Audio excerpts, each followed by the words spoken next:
Olá, estamos começando mais um No Combate com dois convidados muito especiais, Jorge Custódio e Charles Michael.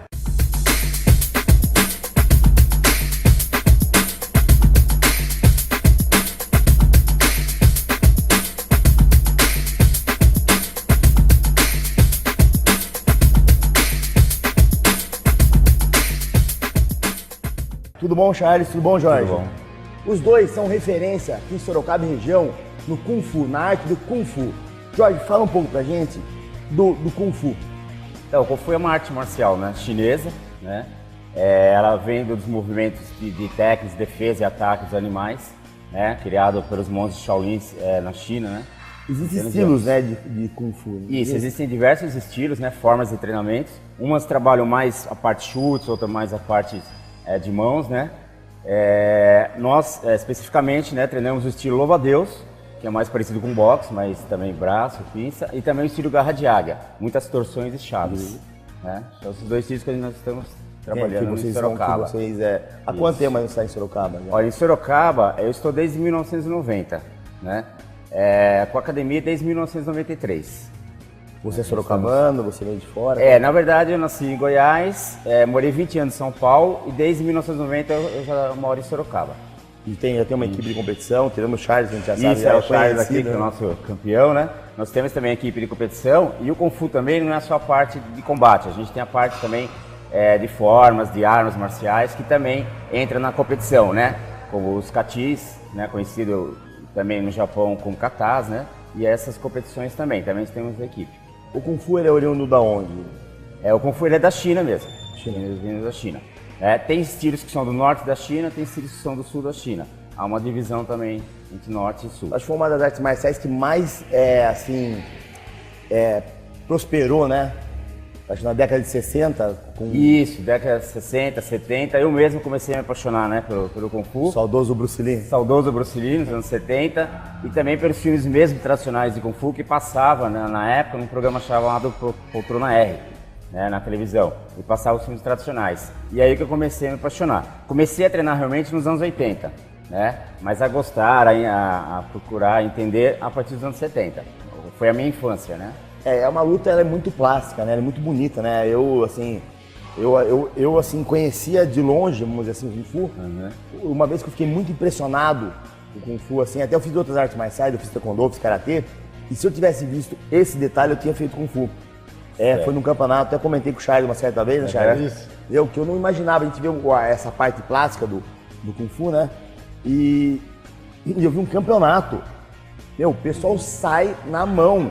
Né? E o que eu achei muito legal, né, que foi muito soco na cabeça, com grade, né? Isso. Quedas, é uma luta realmente completa, né? Isso, então, essa parte que você está comentando, a gente chama de combate, né? O combate, a gente chama de boxe chinês. O profissional na China se chama Sandá, mas o boxe chinês é justamente isso. A gente trabalha o boxe, o chute, né, seria o kick, e as projeções e quedas, né? A gente, no caso, quando você derruba o adversário, você está ganhando 2 pontos também. No caso do capacete, quando é amador, a gente trabalha o capacete, proteção, e quando é profissional, no caso do Charles, que é um lutador profissional, aí é retirado o capacete, já é uma luta como se fosse um boxe profissional. Né? A luva de quantas onças são? Então, a luva ela é 10 onças. Só uma luva, 12 onças. É um cavalo desse com uma luva de 10 onças, tá louco. Agora existe uma luva também que é a do tradicional, que é esse amador que eu falei, que ela é acolchoada, parecida até mesmo com o MMA, e você pode estar utilizando os dedos. As pegadas. As pegadas, exatamente. Acho legal. No profissional não, no profissional é uma luva de onças mesmo. Eu fiquei impressionado com a eficiência, né? Porque uma das coisas, eu pratico arte marcial desde 18 anos de idade, fiz karatê, fiz capoeira, fiz taekwondo. E uma coisa que eu achei muito eficiente no Kung Fu é exatamente isso, porque muitas lutas tem só a trocação. Quando a luta tem o clinch e a queda, ele trabalha com a transferência à base do atleta para não ser derrubado, né? Então deixa o lutador assim, mais completo, né? Isso, exatamente. O próprio nosso atleta Charles, né, dentro do Kung Fu, do boxe chinês, ele é um especialista em queda também, em projeções, né? Inclusive até a gente pode nocautear na queda, né? Você cair em cima do adversário, conforme ele caiu, abateu no estômago, ele perdeu o fôlego, há uma contagem de 10 segundos, né? Então até no próprio queda você pode estar nocauteando o adversário. E tem a pontuação também de toque? Isso, a pontuação, soco, chutes limpos 1 ponto, a queda 2 pontos. O ringue também do boxe chinês, ele Aquele 2 pontos, igual ao do jiu-jitsu? 2 pontos. É legal. A não ser que eu caia junto, não Daí anula aquela. aí ele faz 1 ponto. Né? Mas pode anular também se for uma queda sem técnica. Entendi. Né? Agora o ringue do boxe chinês, ele é alto, ele tem 70 centímetros. E não tem corda. Então o adversário pode ser arremessado ou ele mesmo cair fora do ringue. Que nem o filme do Van Damme, assim, Exatamente. aquele palco. Exatamente. Então ele perde 3 pontos na saída do ringue, ou se ele sair 3 vezes no mesmo round, ele perde a luta. É nocaute técnico. Ah, entendi. Se ele Então ele tem que tomar cuidado da área que ele está lutando. Então, se ele for projetado para fora da área de luta, daí ele é classificado 3 vezes. 3 vezes ele já é desclassificado no mesmo round. Né? Então ele tem que se preocupar com o ringue. Lógico que em volta dele há um tatame também, né? Porque ele é alto, mas ele pode também estar, inclusive, sendo arremessado. Hoje em dia a sua academia se localiza onde aqui em Sorocaba? Hoje nós estamos na Monsenhor João Soares, né? Bem ali no centro, na esquina com a Brigadeiro Tobias. Temos uma filial também na Vila Aro, na Rua Campos Sales. Que é um aluno meu que desenvolve o Kung Fu. Como que está, para o seu ponto de vista, como que está assim, o Kung Fu na região? Então, na região ele cresceu bastante, né? Nós temos, como comentei, os nossos estilos, nós temos outros estilos também, outros profissionais que trabalham com Kung Fu. Né? Nós temos projetos aí da federação, está trazendo o Campeonato Paulista esse ano para Sorocaba, né? Para desenvolver também a região, né? Então nós vamos estar preparando os atletas também para esse evento já esse ano. É uma coisa que o pessoal, assim, o pessoal de casa não sabe, mas é a importância da competição. Porque, geralmente, eu sou suspeito de falar, nós somos, né? Isso, nós vemos a arte marcial e a gente sabe a disciplina e a conduta que isso daí embute no cidadão. Mas quando o cidadão leva, além do treino da academia, me corrija, até falando alguma coisa? Não. Mestre. Uhum. Você consegue cobrar do atleta, da criança, do indivíduo, tá? Essa conduta que fica para sempre, que é a disciplina, porque o atleta ele tem que ser disciplinado, senão ele não vai ter resultado. Exatamente. Então, isso o respeito do treinamento, como você falou, não é só no treino, mas sim nas competições. Né? Ele respeitar o atleta, respeitar o limite dele, buscar a competição. E isso é uma experiência que eu falo para os alunos até, que só quem participa, quem compete, consegue ter essa experiência para si. Não dá para você passar para outra pessoa sem ele estar lá no ringue competindo. É uma experiência própria, né, psicológica, que ele vai levar realmente para o resto da vida, né? Até mesmo no dia a dia, né? A gente está lutando, né? Enfrentando os problemas do dia a dia, e isso já vai dar um bom suporte para ele, né? Porque é muito importante, na verdade, né, Chay? Você concorda comigo que a competição, né, a disciplina que você tem que ter para a competição. Eu falo assim, muitas vezes vem aluno, professor, eu quero só treinar, não quero competir. Eu acho que a gente não obriga ninguém, mas seria a mesma coisa de você ir para a escola, estudar e não fazer uma prova, né? Porque a competição em si, ela envolve o quê? A parte psicológica, sabe? O atleta fica nervoso. Então, quando você começa a acostumar, não fugir desses critérios de tensão, de ficar nervoso, né? Você evolui, né? Evolui. Porque você é uma coisa... Eu, quando ia competir, eu tava travado. A segunda vez eu tava mais travado. A terceira vez eu tava um pouco mais. A quarta vez você vai soltando. Daí você vai... É um incentivo para treinar também, né? Exatamente. Então ele te dá algo mais. Voltamos logo mais com o Charles Michael e o mestre Jorge Custódio.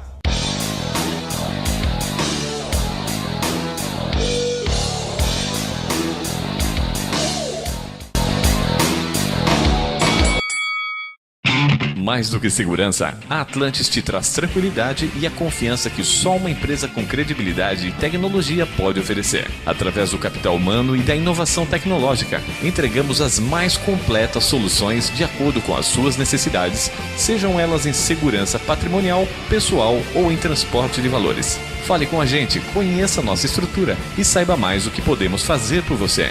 Atlantis, inovação em segurança.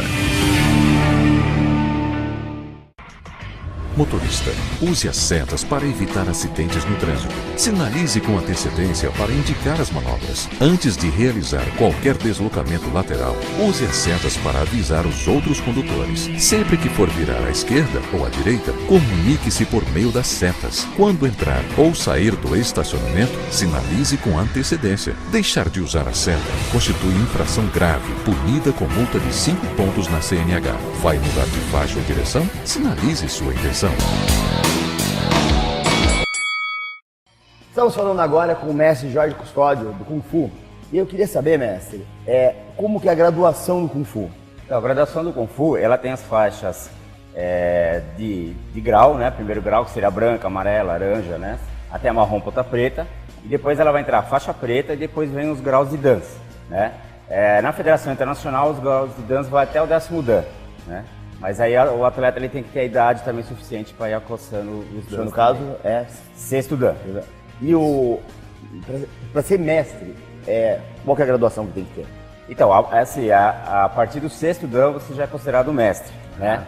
Mas aí não envolve só a graduação em si, também o trabalho que você desenvolve, né?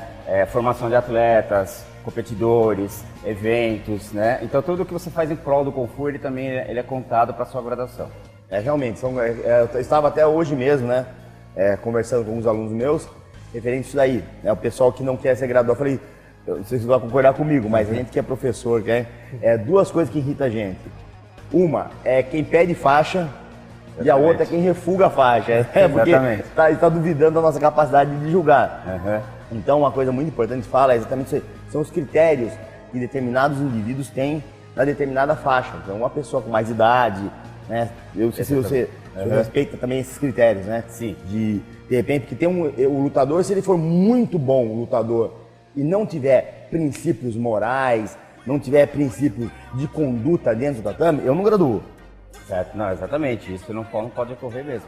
Então, por isso que a gente fala, tem todo uma avaliação, né? Uma avaliação, né, dentro do atleta. Né? Existe a prova, no caso da avaliação, do exame de faixa? Existe o exame de faixa, né, normal, né, de graduação, de faixa preta. E no nosso caso, também ele tem que passar por um curso também de avaliação teórico, justamente para se tornar um instrutor, um auxiliar, um professor e assim por diante. Então, por isso que eu falo, não é só a faixa em si. Quem quer só treinar, tudo bem. Quem quer seguir, né, aí ele tem que passar por esse processo também. No caso do Charles, né, que faixa você se encontrou, Charles? Eu sou marrom, ponta preta. Quanto tempo de Kung Fu? Desde 1994, são 21 anos. Mas demora pra você, ele que não quer fazer não, é que o Charles, ele parou um tempo, né, treinando Kung Fu, porque treinou várias artes também, né? E ele foi sempre um atleta também da parte de competição, né, de luta, boxe chinês. Então ele se concentrou mais como atleta, não seguindo também tanto a parte disciplinar, a parte de graduação em si, né? Mas ele está né, um projeto futuro aí, se formar também em faixa preta. Legal, tem que concluir a jornada, porque ela continua, né? Como a gente disse, como lutador incontestável, né? O Charles, eu acho que era uma das referências suas, né, como atleta, né? Como atleta, o Charles, ele é de uma geração também nossa, né, de lutadores, né? Começou com 16 anos, acredito, mais ou menos. E sempre gostou de luta, e já desde a faixa branca ele já estava experimentando o ringue, já estava competindo. O Bruce Lee, né? E, inclusive, né, ajudou a formação de outros atletas nossos também de competição, né, como exemplo, né? Exatamente. Quero dizer uma coisa, quais foram os seus títulos no Kung Fu? Eu já fui bicampeão mundial. Bicampeão mundial? 7 vezes Mundial soltou no Brasil? Não, fora? foi no Rio e um na Argentina. Ah, tá. Rio de Janeiro, aqui no Brasil e na Argentina? Na Argentina. E os outros títulos? Oi? E os outros títulos foram aonde? A maioria foi tudo aqui mesmo. Brasileiro? Isso. Quantas vezes brasileiro? Brasileiro e paulista tem 7. Quantas? 7 vezes campeão brasileiro. Também teve sul-americano, né? Um mundialista também, né? Que não é um mundial, mas alguns países participam. Entendi. Né? São os maiores títulos, né? Teve outros eventos também. E também como lutador profissional, porque a gente tem a luta Sandá, que é o profissional, né? Tem um desafio, só isso. Aí já é da luta casada. Luta casada, né? Então ele também tem já praticamente 10 também lutas já profissionais também. Tô com quase 100 lutas. Nossa, 100 lutas. Isso aí é luta, hein? E daí teve interesse em migrar para o MMA? Isso. Se você quiser. Eu me interessei porque é mais completo, né? Porque a gente ficava muito focado em uma regra só, né? E no MMA a gente já envolve várias técnicas, como só queda, ou se não, combate mesmo, a luta em solo. Por isso que me interessou bastante. Até começou pelo boxe também, né? Chegou a ser campeão. Você foi campeão da Forja, né? Isso, na Forja. 4 meses. de treino, campeão da Forja. Quem não sabe, o Charles Michael, ele treinou exatamente 4 meses, boxe, né? E foi lutar a Forja com o professor Lucas França, né? Isso. E foi campeão da Forja com todos os nocautes? Sim, 3 nocautes. 3 nocautes, né? Um em 12 segundos. Nós vamos falar depois, assim, da história um pouco do Charles, dessa mãozinha leve que ele tem, também. né? Sempre o forte dele. E você acha também esse foco seu, porque eu sei, né? Vamos falar um pouco do Charles aqui também. Sim, lógico. Nós somos suspeitos de falar que nós somos professores dele, né? Exatamente. Mas assim, o foco que ele tem, a disciplina que ele tem, o Charles ele trabalha em uma determinada firma aí, eu sei que na hora de descanso, onde todo mundo está descansando, ele está carregando saco de 100 kg para um lado para o outro para treinar a pegada, né, Charles? Então isso daí acho que Então também aproveita o trabalho, né? Tá trabalhando, já carrega, já faz exercício, Então, movimento. acho que é bem uma coisa do Kung Fu isso aí, né? De você treinar com o que você tem na mão, não tem essa história isso, aproveitar o que você... Circunstância. Antigamente você treinava com balde de água, toco de madeira, né? socar a parede, socar areia, água quente, né? O que hoje né, tá muito se falando de funcional, né? Exercício funcional, exercício laboral. Então os treinos de Kung Fu mesmo dos monges já era bem voltado para esse lado também funcional. Uma atividade que vai ajudar você na sua atividade uma coisa, principal, né? Mestre, que eu sinto muita dificuldade hoje, que isso aqui, acho que falta. Hoje nós temos uma quantidade, né, muito grande de praticantes de artes marciais, né? E eu acho que falta hoje um pouco, né, era conciliar a facilidade que o indivíduo tem hoje para o aprendizado, né, a tecnologia que tem hoje de treino com a raça dos antigos, né? E antigamente o pessoal era forjado no ferro e no fogo, né? E hoje em dia o pessoal tá muito de modismo, né? Então o pessoal quer fazer arte marcial, não tem aquele negócio, parece que no sangue que a gente tinha, né? O pessoal ia lá para treinar, para lutar, por lutar mesmo, né? Exatamente, hoje você pega muita parte de alimentação, né, treinamento específico, né, mas como eu falei, na nossa época antiga aí, era treino e... Tá louco, né? Não, eu me lembro... Agora ficou simples, né? Não, hoje tem suplemento sabor chocolate, eu comi ovo, entendeu? Eu me lembro uma época que eu era atleta lá em Minas, eu tava assim, apaixonado pelo taekwondo, né, e eu sentia a necessidade de me alimentar. Assim, então eu cheguei a cortar bife de fígado cru e bater no liquidificador com suco de laranja, ovo, fazer uma nojeira lá e botar pra dentro da goela, sabe? Arroz, feijão. Não, e arroz, feijão e coisa, você não tinha aquela... Sabia a hora de tomar um hipercalórico, um pré-treino, uma proteína, hora né? de treinar. Então a gente era naquele negócio de... Não tinha descanso, não tinha nada, era treino. Eu tenho uma época da minha vida que eu treinava de manhã, tarde e à noite, né? Então, até passar mal mesmo. Até passar mal mesmo. Eu tinha um parceiro que treinava até desmaiar, até o cara não cair pra um lado. Daí eu não aguentava mais, vamos embora, agora já deu. Pessoal, nós vamos encerrar aqui o segundo bloco e voltamos logo mais para falar um pouco da história agora do Charles no MMA.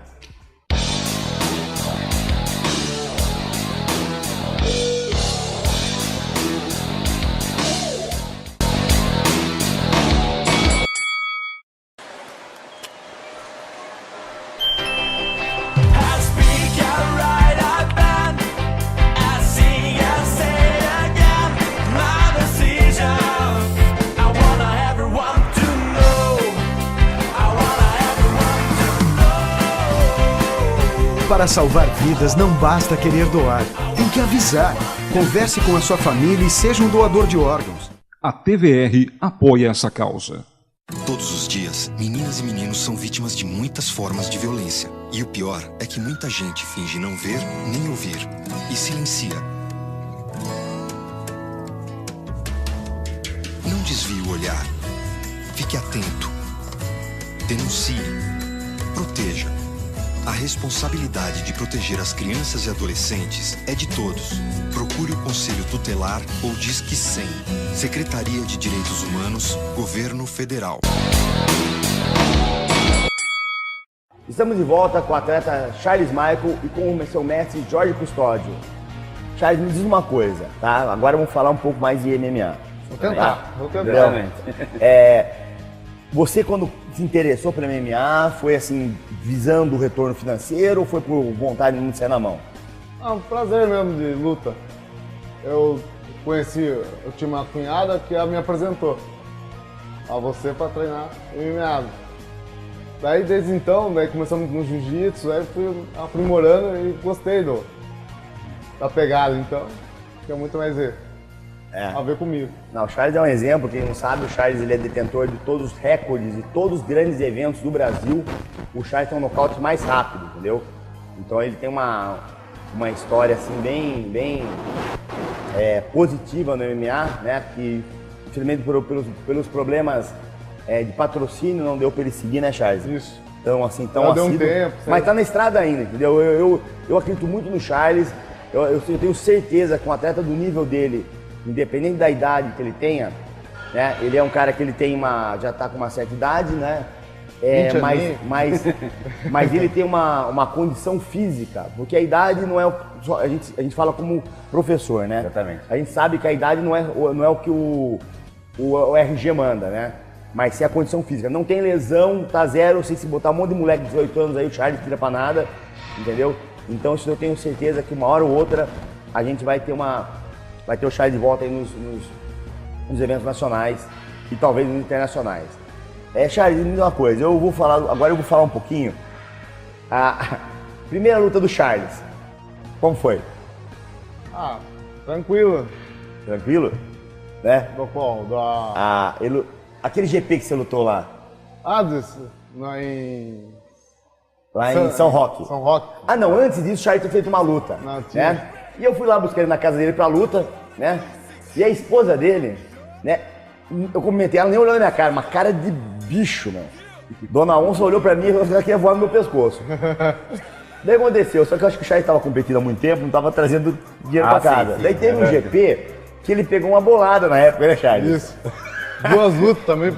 2 lutas, lutou com um cara duríssimo, um cara que tinha ganhado do Shimu, deu uma paulada, colocou o cara de baixo pra cima, e daí o pessoal, até um macaco mesmo, ele lutou com um polonês a primeira luta, né, Charles? Isso. Eu estava lá, estava lá? Tava lá. Tava lá.